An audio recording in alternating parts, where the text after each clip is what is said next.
নমস্কার বন্ধু, আমি চলে এসেছি আজ পায়রাচালি। দেখতেই পাচ্ছ পায়রাচালি এসে গেছি। আর একটা ছোট্ট ভাইয়ের মানসিক শোধ ছিল, চলো তাকে দেখাই তোমাদেরকে। সেই ছোট্ট ভাইয়ের মানসিক শোধ ছিল। আর দেখো এই সেই ছোট্ট ভাই, এই দেখো সেই ছোট্ট ভাইয়ের মানসিক। তোমার কি নাম? মহেশ। মহেশ ছয়রা, মহেশ রায় আছে। আর এই যে কাকুর মুখে একটু শুনি আপনাদের ঠাকুর সম্বন্ধে। আমাদের এই ঠাকুর মশাই অনেক জাগ্রত, সতী ঠাকুরের নাম ছিলেন। এখানে খুব পূজা পাশা হয়, নদীর কিনারায় অনেক লোক জমায়েত হয়। আর আমার নাতির কিছু মানসিক ছিল, একটু প্রসাদ দিয়া সে কিছু দান করিলাম।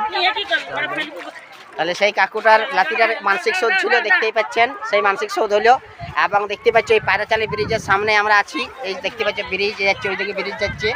আর এই সেই কাকু খুব ভালো, সবাই আসবে অবশ্যই। যদি এই বছর না নেক্সট বছর আসবে, এখান যাত্রা উপলক্ষে হয়। ঠিক আছে বন্ধু, দেখা হবে অন্য কোনো একটা নিয়ে। ঠিক আছে।